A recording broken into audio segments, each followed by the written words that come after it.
Throughout all the areas of JToH, there are thousands of unique and difficult jumps. However, some jumps stand out more than others and have become very well recognized in the JToH and Avian community. This is my ranking of the 15 most famous jumps in JToH. Also, quick disclaimer, all these rankings are just my opinion, so take this video with a grain of salt. Number 15. Tower of Terrifying Beauty Dropper. The Tower of Terrifying Beauty is a mid-extreme tower located in Ring 7. It's a very unique tower because of the fact that its wind pad is located on the first floor of the tower. But in order to access the wind pad, you need to get to the top of the tower and then drop to the bottom while dodging all of the gameplay from floors 1 to 10. This dropper sequence needs to be done in only 7 seconds or else you have to restart the entire tower. This tight window of time has led to many players losing their run after just barely not making it to the wind pad in time, making the final dropper of the tower famous for destroying people's runs. Number 14. Tower of Thinning Layers Framewalk. Tower of Thinning Layers is a low insane tower in Zone 1. It is known for its short yet difficult gameplay and is a common choice for those looking to beat the first soul-crushing tower. The entirety of ToTL stays inside the frame of the tower, except for floor 10, which is almost all outside of the frame. At the beginning of the floor, you have to walk across a very thin platform along the frame of the tower in order to get to the rest of the section and beat the tower. This frame walk has claimed the run of many players who weren't being careful enough and has become famous for that very reason. Number 13. Citadel of Wacky Strategy Last Jump. Citadel of Wacky Strategy is a peak remorseless citadel located in Ring 2. CoIV is known in the community for its massive length and difficulty. Many CoIV grinders have claimed that the citadel is insane and not remorseless, making it arguably the hardest citadel in the game. The last jump of CoIV is a plain 12-stud jump, a reference to the 11-stud last jump on Citadel of laptop splitting. Because of the fact that a simple 12-stud jump can be easily failable under pressure, and that you will likely fall to floor 1 if you miss it, the last jump of CoIV has become famous for its many failed attempts. The final jump of CoIV also gained even more popularity after the rise of this JToH meme, depicting a player mid-fall briefly after chatting about how they made it to the last jump of the Citadel. Number 12. Tower of Bloodthirsty Kinos Balls. Tower of Bloodthirsty Kinos is a bottom extreme tower in Ring 9, a popular choice for players seeking to beat their first extreme tower. While most of the gameplay in ToBK seems to be insane gameplay rather than extreme, the final stretch of the tower is where things really start to pick up in terms of difficulty. Within this final stretch are 2 ledge grab jumps on spheres, which have a tendency to bounce players off, sending them to floor 1. Players began to feel like these ball jumps were unfair and RNG, making these jumps famous for their unforgiving nature. Number 11. Tower of Fractured Memories Last Jump. Tower of Fractured Memories is a peak extreme tower in Zone 7. Similar to Tower of Terrifying Beauty, it is a timed final stretch where you need to jump and fall all the way to the ground in order to hit the wind pad. The timer for this final stretch is very short, so you have to play almost perfectly in order to beat the tower. This has led to many fails and made the jump to the wind pad famous for the large amount of runs it robbed from players. Number 10. Todis Jump. While many people in the JToH community don't know this jump by name, many will recognize it by its shape. The Todis Jump is a very popular jump among tower builders, creating the stereotype that every modern tower has this jump in it. Some of the towers that have this jump include Tower of Augmented Misery, Steeple of Treacherous Toxins, Tower of Oblivion, and Tower of the Dripping Amalgam. This jump has gained a reputation for its recognizable shape and constant appearance in various modern JToH towers. Number 9. Tower of True Skill Floor 10 Headhitters.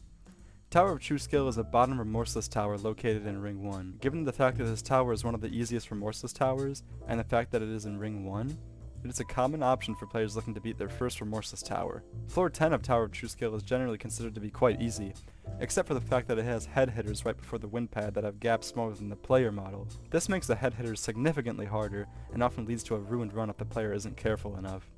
Like many other jumps in this list, these head hitters have become famous for the difficulty present right before the wind pad of the tower. Number 8. Tower of Double Trouble Last Jump. Tower of Double Trouble is a bottom insane tower located in Zone 2. Much like Tower of Thinning Layers, ToDT is a common choice among players trying to beat their first soul-crushing tower. After reaching floor 10 on the A side of the tower, the rest of the tower becomes netted, giving the player an easier experience for the rest of the tower. However, right before reaching the wind pad, there lies a raised 9-stud wrap that has to be done from the outside of the frame. And as you can imagine, if you fail this jump, your run is over. Over the years, this jump has become famous due to its many devastating fails, preventing many players from beating their first soul-crushing tower. Number 7. Citadel of Infinite Void Last Jump. Citadel of Infinite Void is the hardest JToH tower ever beaten.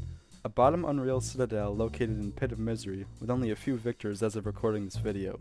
Initially, this jump may not stand out compared to the rest of the jumps in CoIV because almost every jump is hard and requires perfect precision. However, this jump has recently gained a lot of popularity for a different reason. On May 27th of this year, after over 7 months of grinding CoIV, Greenbean1421 failed the last jump of CoIV. This fail is now widely considered to be the worst fail in JToH history, and the jump has become infamous for that reason. Number 6. Tower of Stress Truss. Tower of Stress is a baseline challenging tower in Ring 1. Unlike other jumps known for their many failed attempts, this jump is relatively easy. Upon reaching the outside section of Floor 9 in Tower of Stress, the player must take a leap of faith all the way down to Floor 1, which marks the beginning of a massive truss leading the player all the way back up to the rest of Floor 9. This leap of faith has become a very memorable jump for many players starting their journey in Ring 1. Number 5. Tower of Champions Road Last Jump.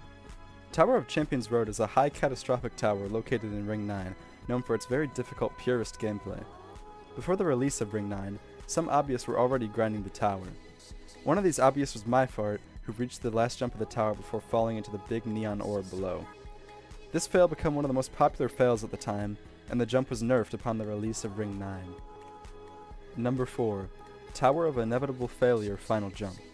Tower of Inevitable Failure is a mid-insane tower in Zone 4. The final jump of ToIF is a massive pendulum that launches the player into the sky, crossing a very large gap to the wind pad.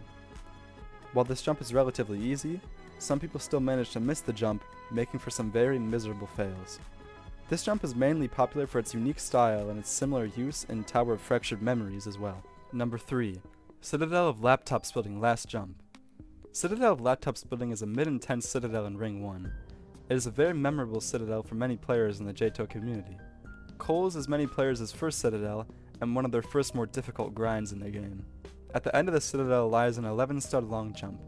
It's a very simple jump, but its influence on players and the rest of the game has been massive. Like I mentioned earlier, there's a reference to this jump at the last jump of Citadel of Wacky Strategy, which is 12 studs instead of 11. Number 2. Tower of Vacant Hindrances Last Jump. Tower of Vacant Hindrances is a baseline horrific tower located in Pit of Misery, known for its short but incredibly hard gameplay. Much like Tower of Thinning Layers, all of the gameplay is inside the frame except for Floor 10, which is all the gameplay on the roof of the tower. You can easily save yourself on any of these jumps, except for the last one, which is a 12.5 stud jump to the wind pad. Given the difficulty of 12.5 stud jumps and the nerves of any player at this point, makes this jump a monster, claiming the runs of many skilled players. Similar to Citadel of Laptop Splitting, this jump is very basic, but has become iconic in the JToH community. And finally, number 1. Kaan Jump. Kaan Jump refers to a specific jump on the outside of Floor 9 in Tower of Generation Failure. At the time of the release of Ring 8, where TOGF is located, nobody had ever beaten the catastrophic tower, and many people were grinding TOGF to become the first person to beat the tower of that difficulty. One of the main grinders of TOGF was Kaan 2005, an incredibly skilled hobbyist. However, on the outside of Floor 9, only a few jumps away from being in a much safer position inside the tower, Kaan failed a relatively easy wrap, ending his run. This jump quickly became known as the Kaan Jump, and is well known by a massive portion of the JToH community. Kaan would keep pushing and not long after become the first person to beat TOGF, as well as the first person to beat a catastrophic difficulty tower. There are many other famous jumps in JToH, but unfortunately not all of them seemed famous enough to add to this list. I'll quickly go over some of the honorable mentions that didn't make the cut. Citadel of Laptop Splitting Floor 1 Spinner, the super annoying fin platforms on Floor 9 of Tower of Screen Punching, the first jump of Toast, the final truss of Tower of Impossible Expectations, the Morpher section on 10 outside of Tower of Cruel Punishments, this TOER jump, Tower of Impossible Movement Last Jump, and the last jump of Tower of Thinning Layers. If I missed any important jumps or you think I should have ranked the jumps differently, let me know what you think I should have done differently in the comments. Also, let me know if you have any other ideas for things in JToH I should rank. Maybe I could rank the most annoying towers in the game or something. Anyways, that's all for this video. Goodbye, and thanks a lot for sticking around and watching this to the end.